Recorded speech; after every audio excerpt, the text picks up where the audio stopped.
Now class 10th we are again focusing on the new topics. Now these are the important terms of organic compounds, or you can say the important terms that comes in your organic chemistry. We can focus on that.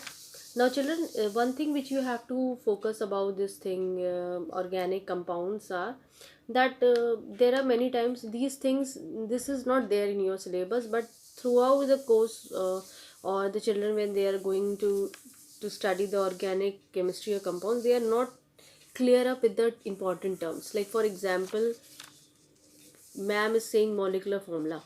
What does it means?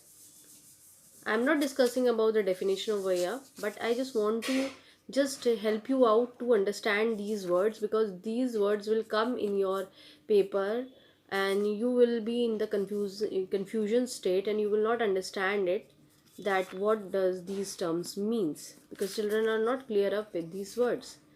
Okay, so let's talk about this thing. So there is no need to learn, again I am saying there is no need to learn the definition. Molecular formula is there in your mole concept and schizommetric coefficient point में, उसमें आपके पास है mole concepts में, तो from there you can learn the definition of the molecular formula. But just now there is no need to. Let's talk about these terms, how you can differentiate these terms. So suppose I take an example, I am just focusing on butane.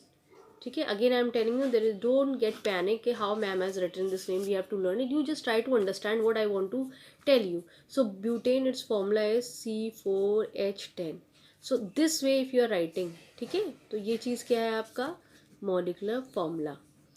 Now suppose if I elaborated it, ठीक है, जैसे कि हमने इसको इस तरह से elaborate कर दिया कि 4 कार्बन हैं और इन 4 कार्बन्स को हमने बॉन्ड्स को इलेबोरेट कर दिया और इसमें मैंने हाइड्रोजन लगा दिए हैं. ठीक है, क्योंकि मुझे हाइड्रोजन भी लगा के कार्बन की टेट्रावैलेंसी सेटिस्फाइड करनी है, तो ये कंडीशन मेरी हो जाती है ग्राफिक फॉर्म की. ठीक है, ग्राफिक फॉर्मूला हो जाता है मेरा. ठीक, अब नेक्स्ट इसी को मैंने छोटा छोटा लिख दिया. कैसे कैसे लिख दिया, जैसे कि अब देखो इसको शॉर्ट पे लिखो. C, इसमें कितने हाइड्रोजन है, 3 काउंटेड है. ठीक है, तो मैंने CH3 लिखा. फिर दूसरा C है, इसमें कितने हाइड्रोजन है, 2 हाइड्रोजन है. बॉन्ड लगाना ज़रूरी है, ये तो पता है ना, कोवेलेंट बॉन्ड्स होते हैं. फिर नेक्स्ट है CH2, फिर नेक्स्ट है CH3 है. तो ये मैंने इस तरह से कर दिया. ये बेसिकली क्या हो जाता है, ये स्ट्रक्चरल फार्मूला हो जाता है. एक्चुअली थोड़ा सा ध्यान देना, बुक्स में ज़्यादातर हम लोग जब स्ट्रक्चरल फार्मूला बोलते हैं तो हम लोग जो कौंसल चाहता है कि बच्चा ये रिप्रेजेंट करे. ठीक है, लेकिन आपको थोड़ा समझना है. लेकिन आप जब आप पेपर में देखोगे तो आप लोग है ना ये वाला फॉर्मूला लिखना. ठीक है, इसको भी लिखना और इसको भी लिखना. अगर पूछा जाता है बोर्ड में तो आपको दोनों लिखने पड़ेंगे, ग्राफिक फॉर्म में भी. और वो लोग कभी रिप्रेजेंट नहीं करेंगे कि आपको ग्राफिक फॉर्म, वो लिखेंगे स्ट्रक्चर फॉर्मूला लिखिए.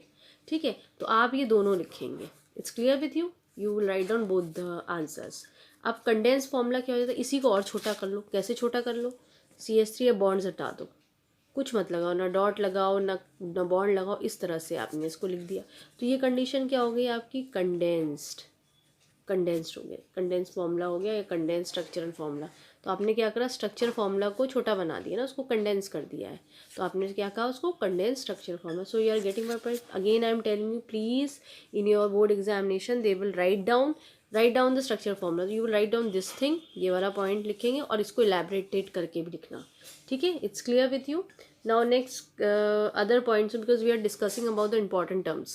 Now children, we have already discussed about hydrocarbons. Just now I am just focusing upon the organic compounds which are made up of or carbon and hydrogen atoms are called as hydrocarbons. जैसे आपने methane पढ़ा था. ठीक है, मैं यही example लेके चल रही हूँ क्योंकि ये आपने केमिकल बॉन्डिंग में पढ़ा है. तो इसमें क्या कौन कौन से एटम है, एक तो कार्बन के एटम है और दूसरा कौन है, हाइड्रोजन है. ठीक है, मतलब एलिमेंट्स बेसिकली आपके कार्बन है और हाइड्रोजन है. लेकिन अगर इनके एटम्स देखो तो इसका 1 एटम है. ठीक, और इसके कितने एटम है आपके पास, 4 एटम है. ठीक है, तो ये हाइड्रोकार्बन्स में गिना जाएगा. मेनली आपके पास यही होता है कि इसमें आपके पास है ना कार्बन और हाइड्रोजन होता है. अब हमारे पास एक टर्म आता है फंक्शनल ग्रुप. ठीक है, क्योंकि ये वर्ड पीछे भी होमोलोगस सीरीज़ में हमने देखा था. ठीक है, हम होमोलोगस सीरीज़ में भी देख रहे हैं. तो हम फंक्शनल ग्रुप्स को देखें क्योंकि वर्ड आता है. Basically what do you mean by homologous series, sorry this thing functional groups. So what happened that sometimes ये जो कार्बन हाइड्रोजन इनके अलावा दूसरे कोई एटम आप में अटैच्ड हो जाते हैं. ठीक है, कोई अदर एटम या अदर ग्रुप अटैच्ड हो जाता है तो वो फंक्शनल ग्रुप चेंज कर देता है।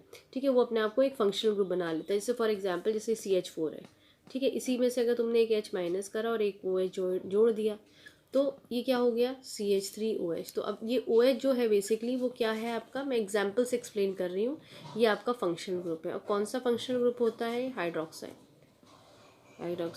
ग्रुप होता है। ये बेसिकली अल्कोहल के लिए यूज़ करा जाता है।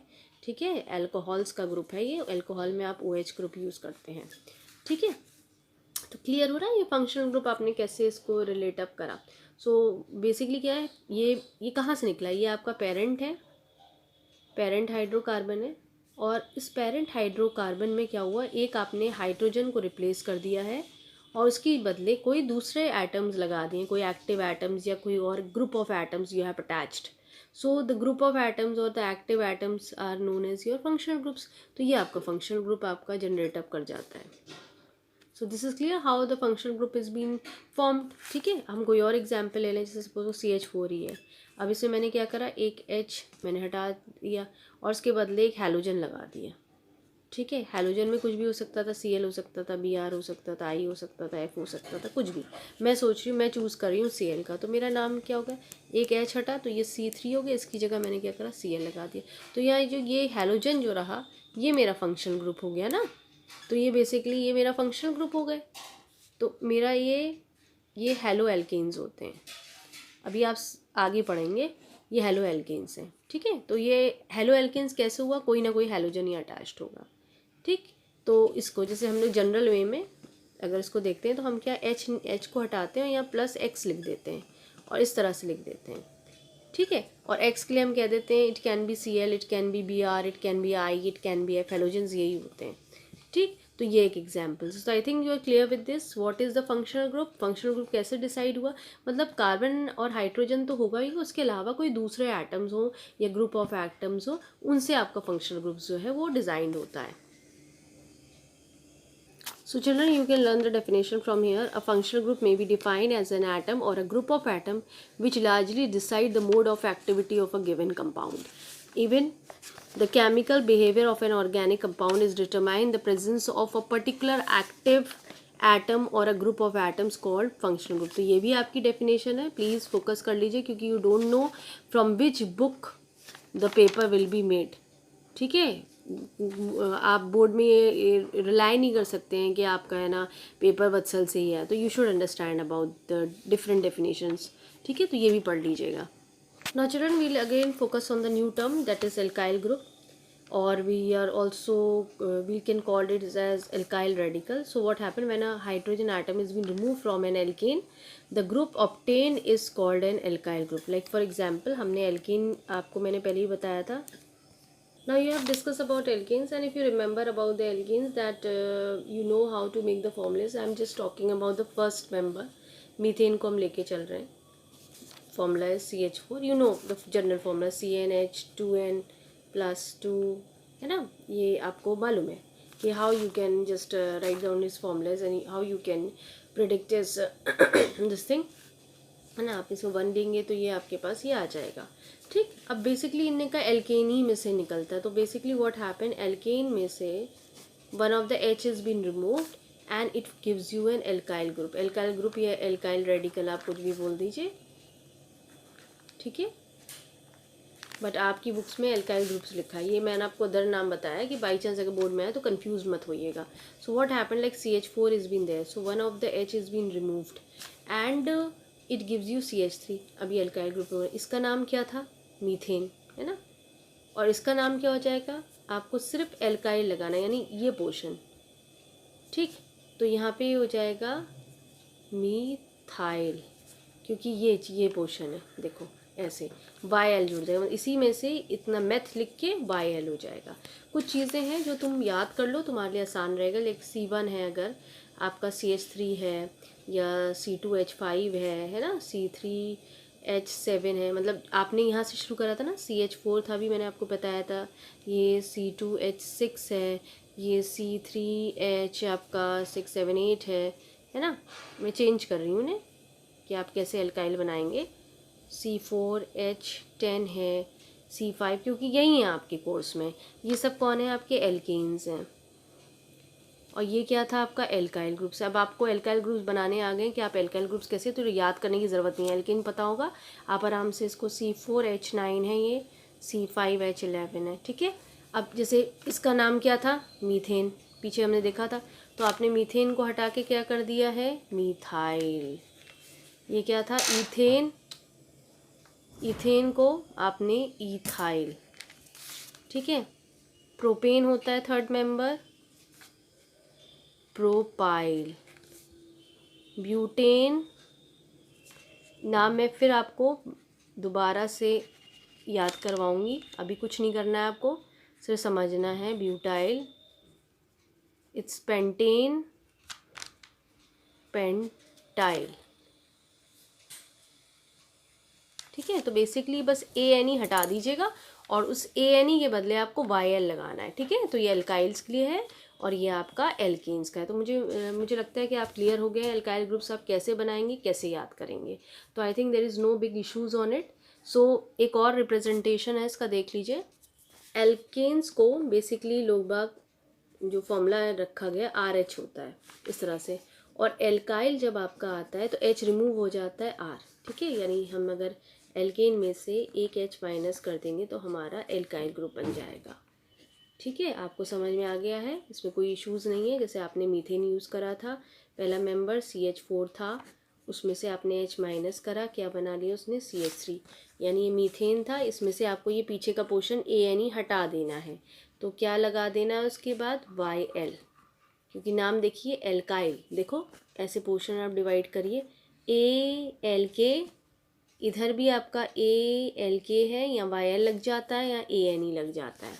तो I think this is clear to you how you can write down the alkyl groups, how you can remember. Definitions को याद कर लीजिएगा and please write down how to make this thing. तो up to 5 carbon item is there in your course.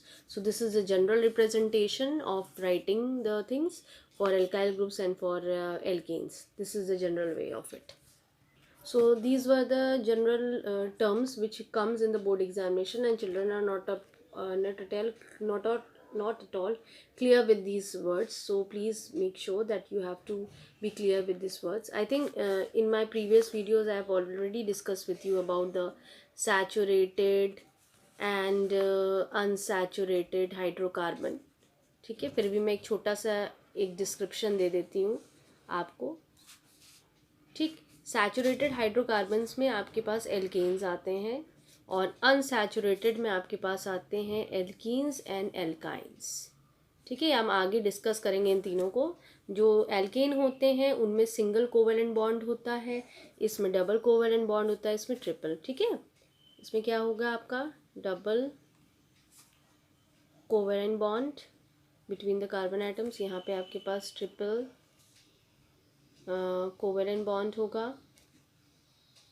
और यहाँ ऊपर वाले में आपके पास सिंगल कोवेलेंट बॉन्ड होता है, ठीक है। हम डिटेल में इसको आगे डिस्कस करेंगे जो मैं नेक्स्ट वीडियो बनाऊंगी, लेकिन अभी आप इनको बस इतना लिख लीजिए। जैसे एग्जाम्पल आपका हम इसमें एक दे देते हैं मीथेन, इसमें आप ले लीजिए ईथीन और यहाँ पे आप ले लीजिए इथाइन।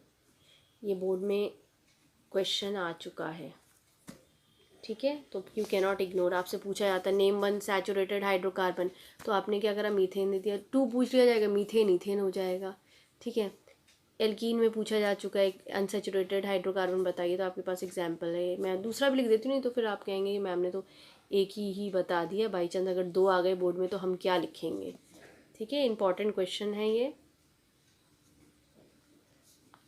ठीक है। वहाँ पे मीथेन है और ईथेन है, METHANE, ठीक है। थोड़ा जल्दी लिख दिया है, अगर हम यहाँ लिख देते हैं एल्केन्स के लिए।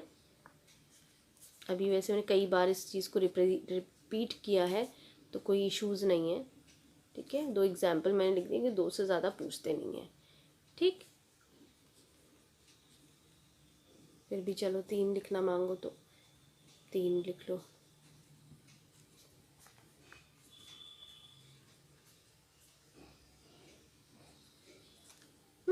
ये 3 से ज़्यादा तो पूछेंगे नहीं, 2 मैक्सिमम होते. तो this portion also learn. This is an important question for your board examination and questions have been asked. If you see your 10 years paper or 20 year paper, these type of questions are asked.